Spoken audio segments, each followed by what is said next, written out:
Bonjour à tous, bienvenue sur le comptoir de la psychologie. Je suis Madame J, psychologue clinicienne, et je viens aujourd'hui vous parler d'un sujet assez central pour ce premier podcast qui est la question d'aller voir un psychologue. Dans cette question, il y en a plusieurs en réalité parce que j'aimerais d'abord répondre à qu'est-ce que c'est qu'un psychologue, qui aller voir, comment, pourquoi, qui pourrait nécessiter ou en tout cas avoir besoin d'un psychologue, qui sont des questions qui me sont assez posées régulièrement dans mon métier, ou alors je me rends compte qu'il y a beaucoup de représentations sur ce métier et qui sont pas forcément en lien avec la réalité. Donc le psychologue d'abord c'est un métier, et ça je pense que c'est important de le dire parce que même si tout le monde est au courant, j'entends souvent des personnes qui le confondent avec un trait de personnalité, au sens de voilà, moi je suis un petit peu psychologue, lui il a un côté très psychologue, il y a un trait de personnalité, ce qui est totalement différent du métier en tant que tel. Et que d'ailleurs certaines personnes peuvent être assez psychologues entre guillemets, au sens de pouvoir donner des bons conseils, être un bon ami ou être assez disponible, et pour autant seraient sûrement en difficulté pour exercer ce métier. Et à l'inverse, je connais des excellents psychologues qui, dans leurs liens sociaux, ne sont pas du tout plus disponibles ou avec de meilleurs conseils qu'un autre ami. Donc parce que le psychologue, c'est quelqu'un qui est encadré par un diplôme, donc s'obtient à l'université, c'est un bac+5 minimum, parce que certains font plus aussi. Et c'est régi aussi par un code de déontologie, par plusieurs années donc de théorie et de pratique. Il y a forcément des stages professionnels quand on est psychologue. Le psychologue, c'est quelqu'un qui va avoir une écoute différente, justement. C'est quelqu'un qui va écouter au-delà du simple discours manifeste. Donc on dit manifeste, c'est-à-dire au-delà du simple discours qu'on renvoie à l'autre directement. Et c'est une écoute qui est différente justement de l'écoute du parent, du conjoint, des amis, même du collègue, parce que déjà c'est une écoute où il n'y a pas la même symétrie que dans une relation avec un proche, parce que le psychologue n'est pas censé répondre par ses propres valeurs et ses propres interprétations ce que pourrait faire un ami, même s'il a l'impression d'avoir une écoute assez objective. Et le psychologue ne répond pas aussi avec ses expériences et son histoire de vie. C'est un espace qui est totalement différent chez le psychologue. C'est une expérience en tout cas où la personne qui vient consulter le psychologue se met dans une posture de libre association. En tout cas, c'est ce que le psychologue va essayer de favoriser. La libre association, c'est-à-dire je pars d'un point, je raconte un événement, et en réalité peut-être que cet événement il va me permettre d'associer sur d'autres histoires, sur d'autres faits de ma vie, et comme ça je me laisse aller dans mon histoire, je me laisse aller, et je dis à l'autre, et je m'entends dire à l'autre ces différentes interprétations, histoire de vie, voilà, ressentiment. Le psychologue, c'est quelqu'un qui est dépositaire de la parole, c'est-à-dire qui réceptionne ce que dit l'autre. C'est important que ce soit un espace qui soit privé. C'est pour ça que ça pose beaucoup de questions au niveau du remboursement du psychologue. Enfin, on pourra l'aborder aussi à certains moments donnés, parce que c'est assez lié en fait avec la question du cadre. Et donc c'est un espace qui est privé, confidentiel, qui se veut être dans une neutralité. On parle souvent des psychologues qui ont une neutralité bienveillante, ce qui pose aussi question, parce qu'est-ce qu'on peut être 100% neutre dans l'écoute de l'autre? Je ne suis pas sûre. Néanmoins, ça peut tendre dans cette idée-là.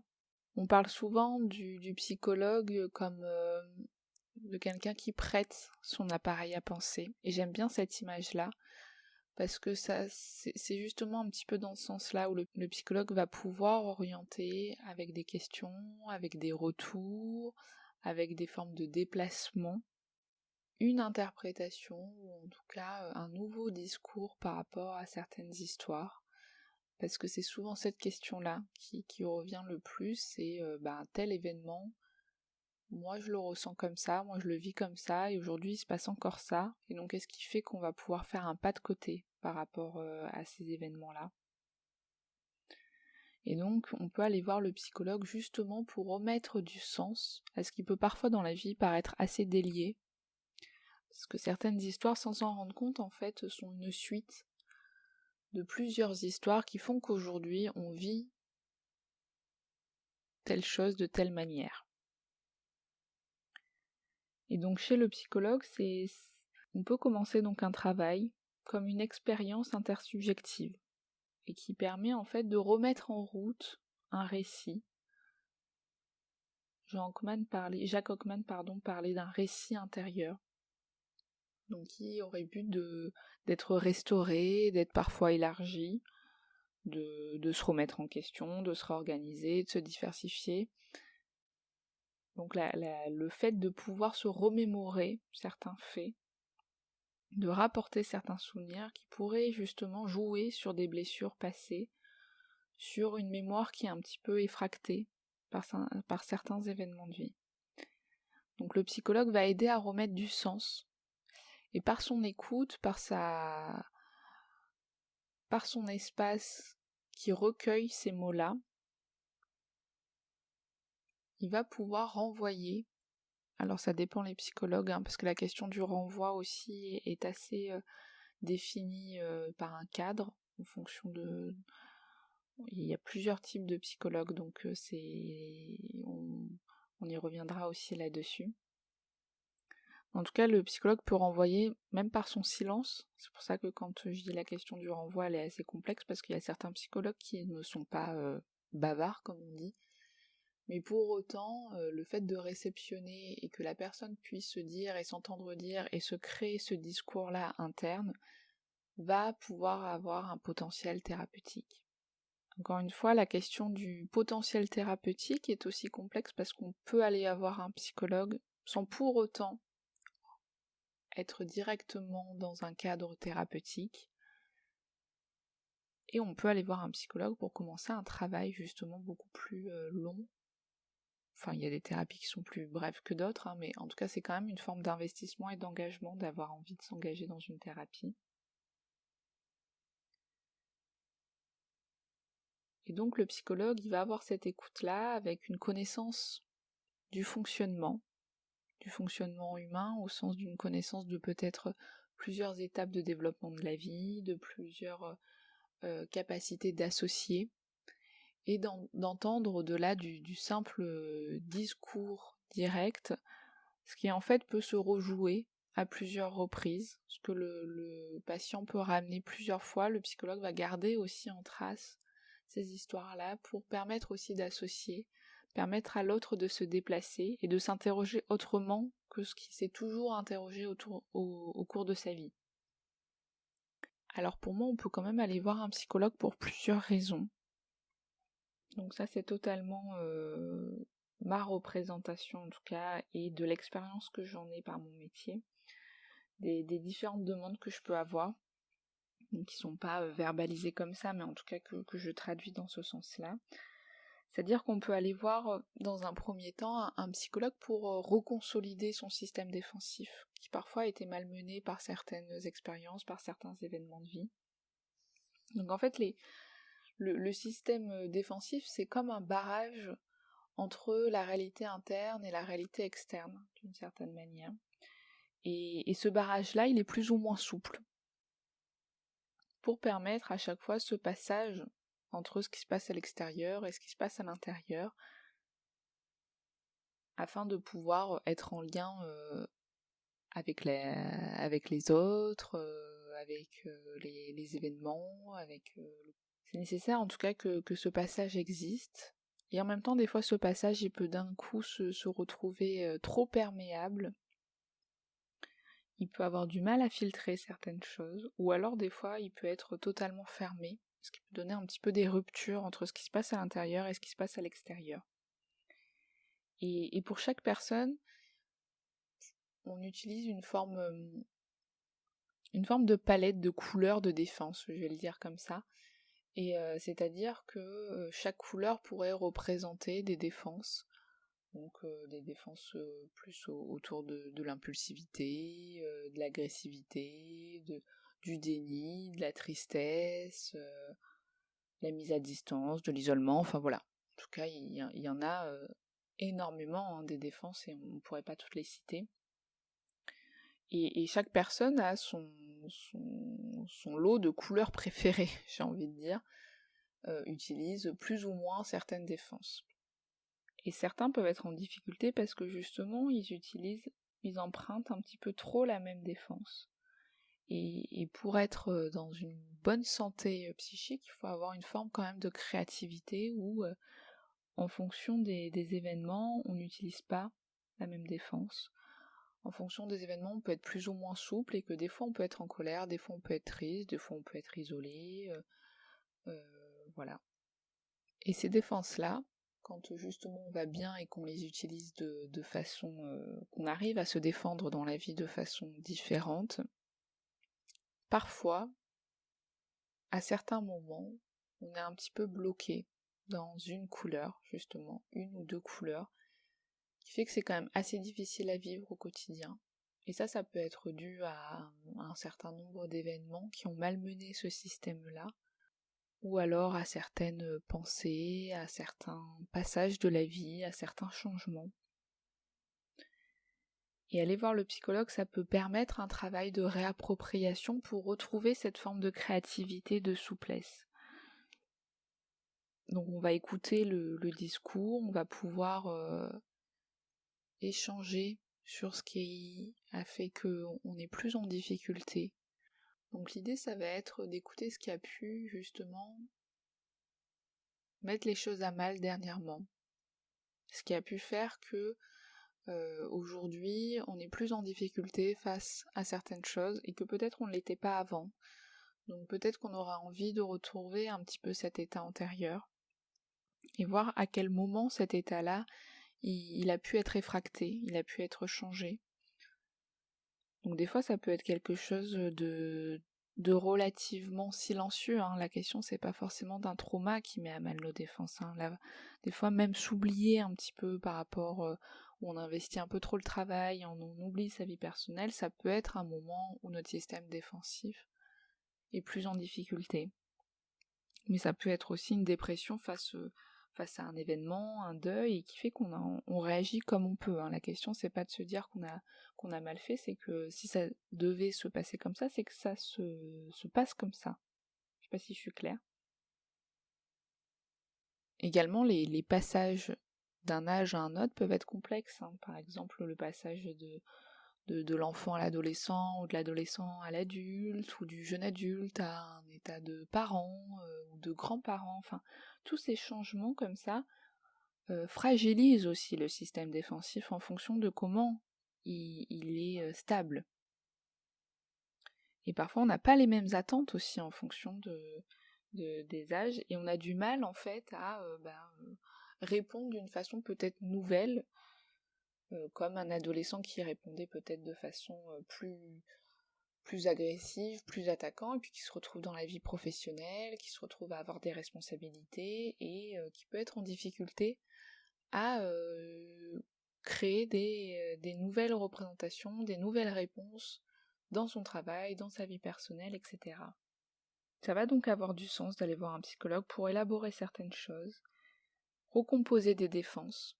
Donc l'idée c'est que voilà, le mur il a été fissuré et on va tenter de le réparer d'une certaine manière, même si les questions ne sont pas toutes résolues, donc ça peut être sur des événements assez clés qui vont permettre qu'on se libère aussi de certaines choses et qu'on arrive à associer sur le pourquoi du comment. Il faut que les choses puissent changer, se remettre en route et recréer donc cette souplesse pour se sentir plus libre. En deuxième temps, on peut aller voir aussi un psychologue sans forcément avoir un événement ou une attente particulière sur quelque chose dans la vie qui ne fonctionne pas, mais plutôt aller voir un psychologue, j'ai envie de dire presque pour se bousculer, au sens où on peut être à un moment de notre vie où il y a plusieurs choses qui nous empêchent de bien fonctionner correctement, mais c'est quelque chose qui est assez à bas bruit, et on a envie d'un remaniement. C'est l'idée de, en fait, j'ai pas envie de retourner à un état antérieur, ou j'ai pas envie de retrouver ma légèreté ou ma façon de vivre les choses avec plus de souplesse. C'est juste qu'en fait j'ai envie de changer. Et j'ai envie d'interroger ce qui s'est passé peut-être dans ma vie, dans mes souvenirs, qui fait qu'aujourd'hui j'en suis là, et pourquoi je réagis de telle façon à tel événement, et pourquoi je réagirais pas d'une autre façon en fait à cet événement-là.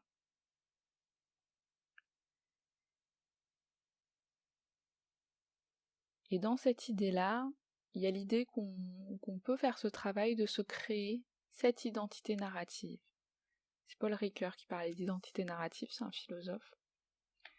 Et c'est l'idée que ce qu'on se raconte, c'est le point central de notre vie psychique.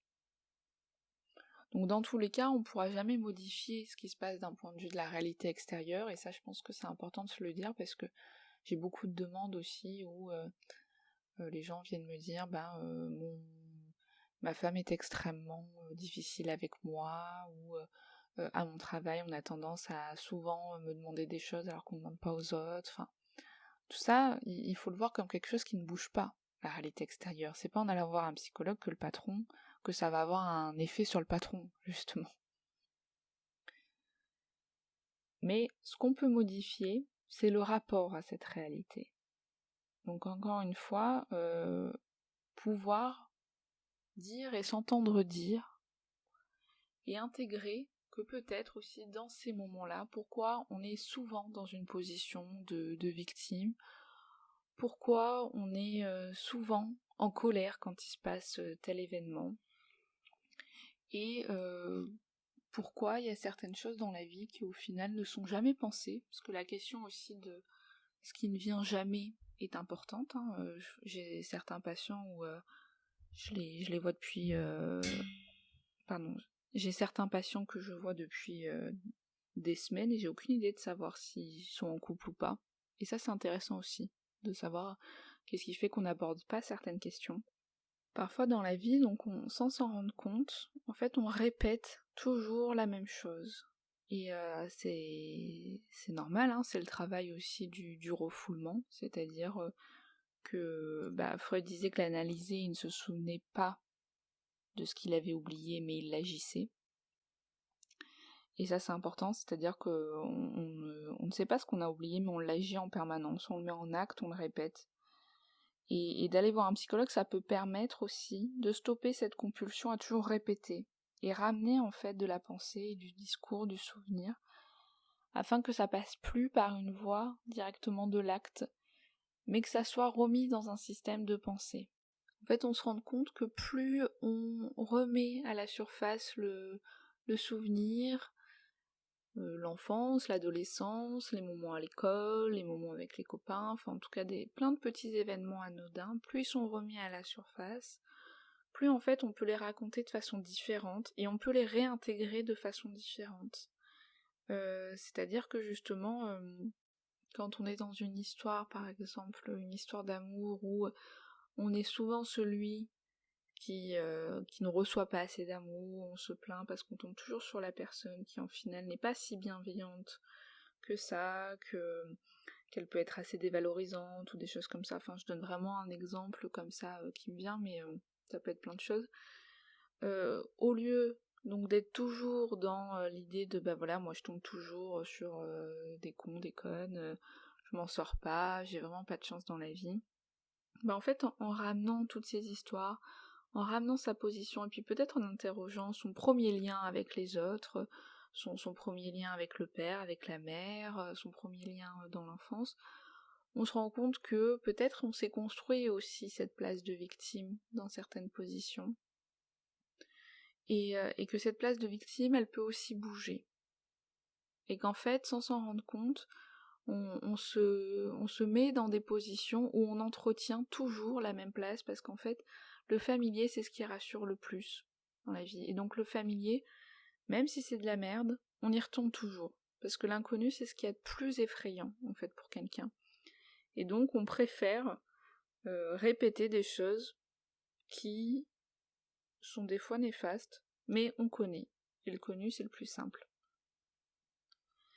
Et donc, aller voir un psychologue, ça peut permettre déjà de pointer cet acte de répétition et de se déplacer, et de se dire mais qu'est-ce qui fait qu'encore aujourd'hui je suis dans cette posture avec les autres? Et qu'est-ce qui fait qu'aujourd'hui j'arrive pas à aller ailleurs?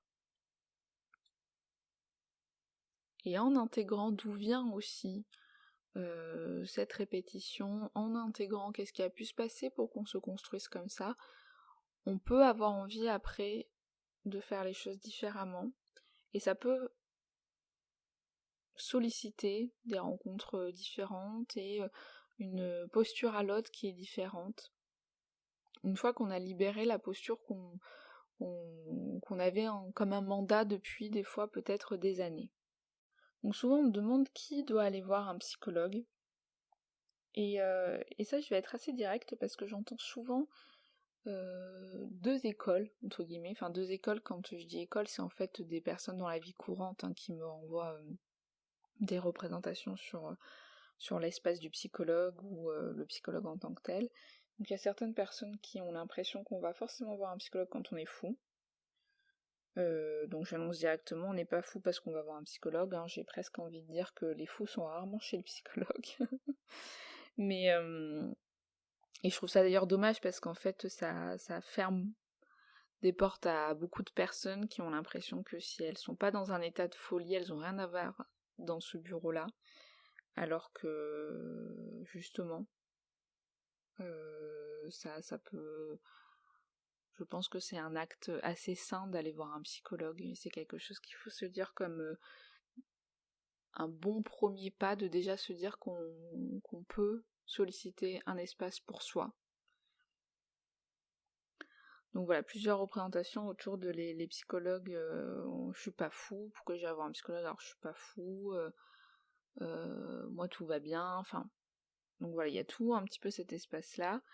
Et à l'inverse, des fois, il y a un peu l'extrême de certaines personnes qui me disent ah mais moi je suis totalement d'accord, tout le monde devrait aller voir un psychologue, c'est vraiment important de parler, même ceux qui vont bien, ils devraient aller voir un psychologue. Alors qu'en fait, c'est pas le cas non plus. C'est-à-dire que certaines personnes ont un système de défense, de plaisir, de restriction, qui fonctionne suffisamment bien, qui est relativement bien constitué, et qui n'a pas besoin d'être interrogé. Et qui même ne devrait pas être plus ou moins creusé, parce que honnêtement, creuser, c'est pas si évident que ça, c'est déstabilisant, et pour certaines personnes, ça va avoir plus d'effets... Enfin, c'est pas que ça va avoir des effets néfastes, mais ça peut mettre plus en difficulté que ce qu'en réalité ils étaient à l'origine. Et on peut avoir des difficultés toute sa vie, on peut répéter plein de choses, on peut avoir des réactions très précises dans certaines situations qui sont des fois un peu pénibles, et pour autant c'est pas grave, ça fonctionne, et on n'a pas besoin tout le temps d'aller attaquer ce qui en réalité n'est pas si coûteux dans la vie. Je pense que pour aller voir un psychologue, c'est vraiment la question d'une forme d'économie entre une balance de ce qui coûte et ce qui au final est bien intégré. Et des fois là dans la vie, c'est trop coûteux de réagir dans certaines façons de telle manière, et c'est trop envahissant, et là on peut aller voir un psychologue. Mais certaines personnes, ça les envahit pas du tout d'être en permanence en colère ou révoltées par rapport à certaines situations. C'est pas coûteux dans leur vie de tous les jours, et ça leur empêche pas de fonctionner très bien. Donc voilà, la question du qui, elle est très individuelle, elle est très personnelle, et il n'y a pas un type de profil qui correspond plus pour aller chez un psychologue ou pas. Et d'ailleurs, on peut être un grand bavard, ne pas être à l'aise avec l'idée d'aller parler avec un psychologue, comme on peut être quelqu'un qui est assez isolé et en réalité se découvrir aussi chez le psychologue. Donc encore une fois, c'est pas aussi des traits de personnalité qui font qu'on aurait plus de sensibilité pour élaborer chez un psychologue. Ça, c'est important. Alors, il y a la question du quand aussi, où je vais être encore assez vague, parce qu'en fait, je trouve qu'il n'y a pas forcément un moment qui peut être donné comme point de départ pour commencer un travail.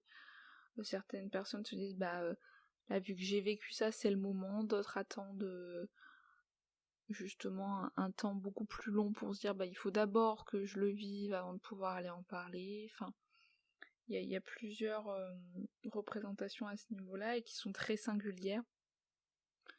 Je pense que l'idée principale, c'est que ça vienne de soi, et encore, c'est même pas dit, parce que certains thérapeutes, et je peux en faire partie, pensent qu'on peut travailler sans demande. En tout cas, travailler un temps. Et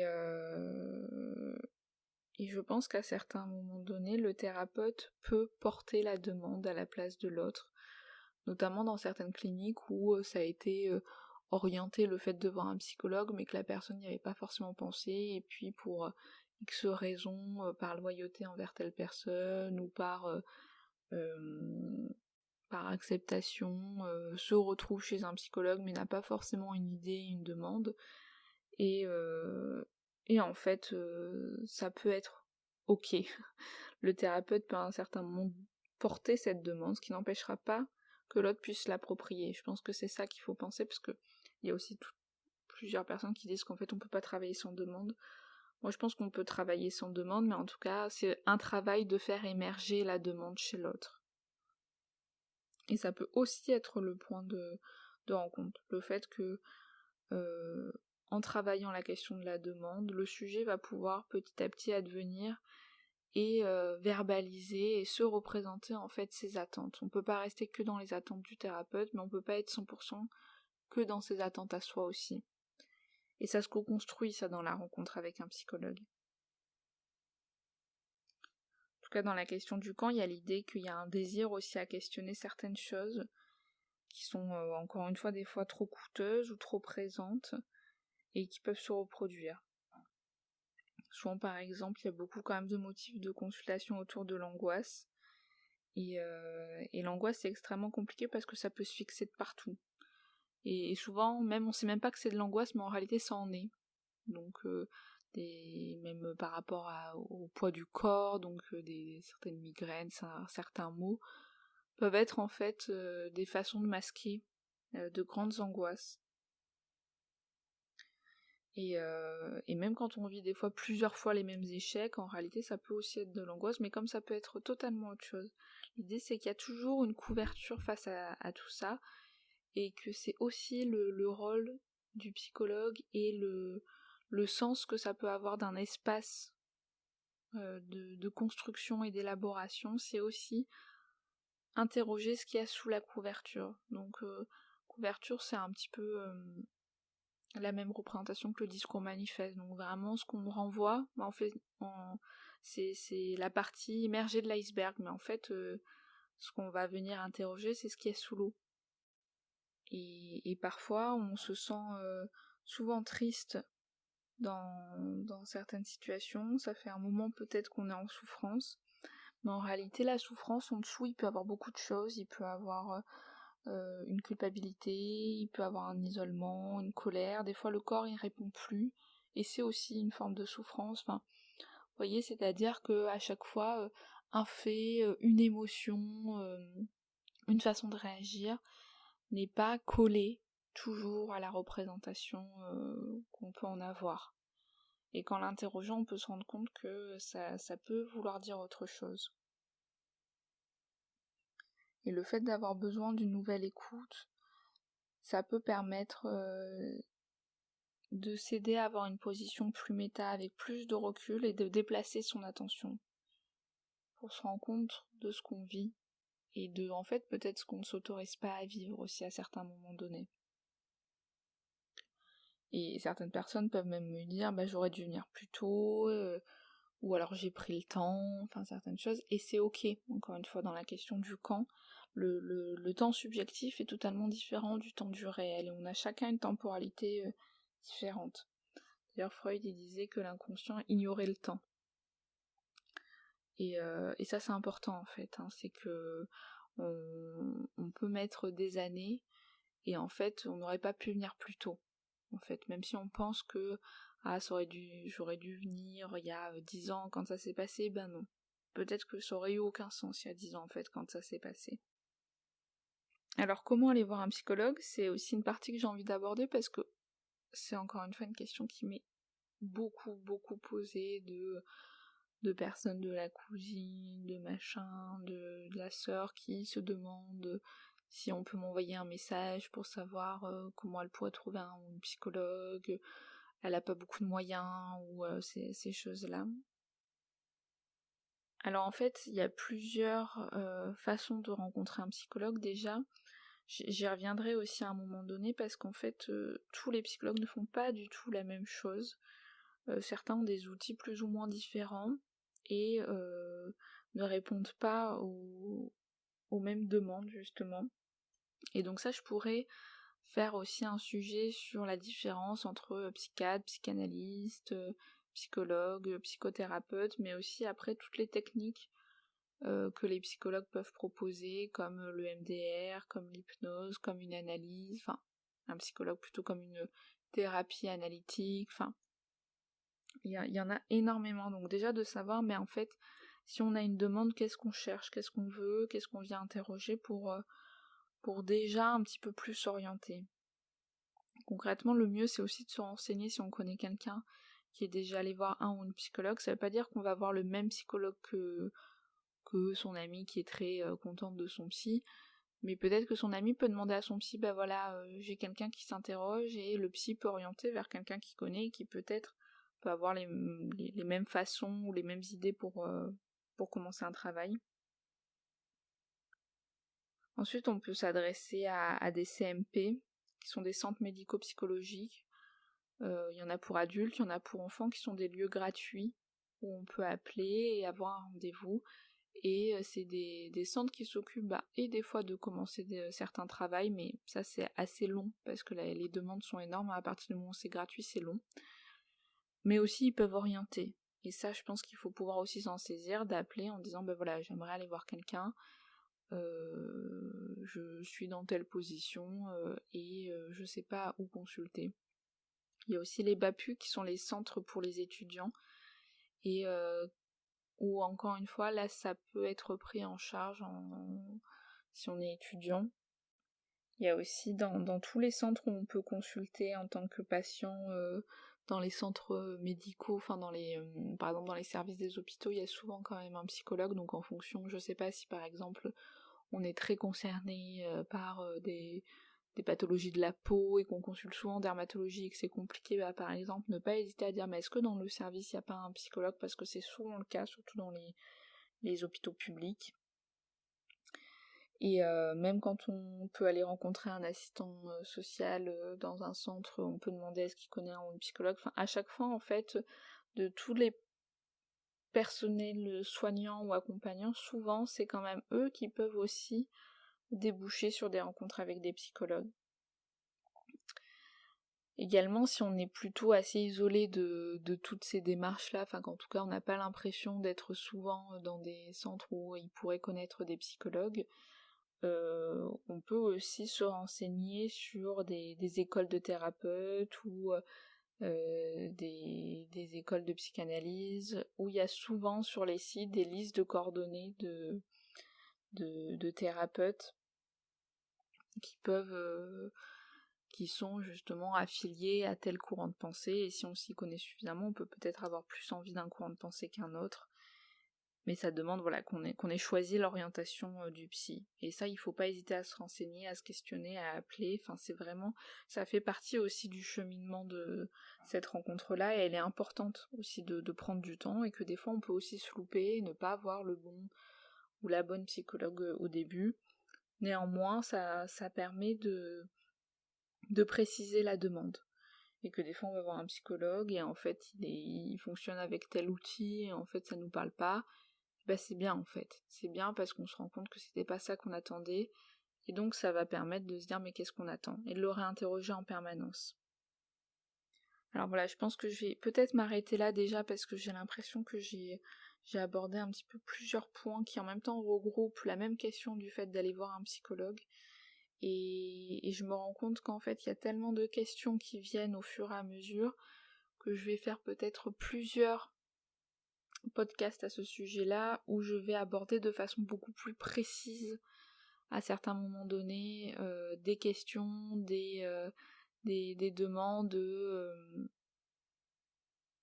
d'éclaircissement pour, pour mieux définir ce qui se passe chez un psychologue et en quoi ça peut avoir du sens d'y aller et quel est l'espace qu'on peut construire avec un psychologue. Donc là j'avais envie d'abord de partir sur quelque chose d'assez fouillis mais pour justement un petit peu montrer qu'il y a plein de nœuds et qu'on va pouvoir les dénouer petit à petit et se faire plusieurs représentations et pouvoir construire une idée qui encore une fois m'appartient au sens où c'est mon idée à moi en tant que professionnelle et c'est ce que je vais essayer de verbaliser, mais au sens où ça peut être plein d'autres, donc c'est pour ça que il peut y avoir plein d'échanges différents et que même si on demande à un psychologue qu'est-ce qu'un psychologue, aucun ne vous répondra de la même façon et aucun ne proposera la même approche à chaque fois. Donc voilà, j'espère que ça vous a plu et on se retrouve bientôt. Salut!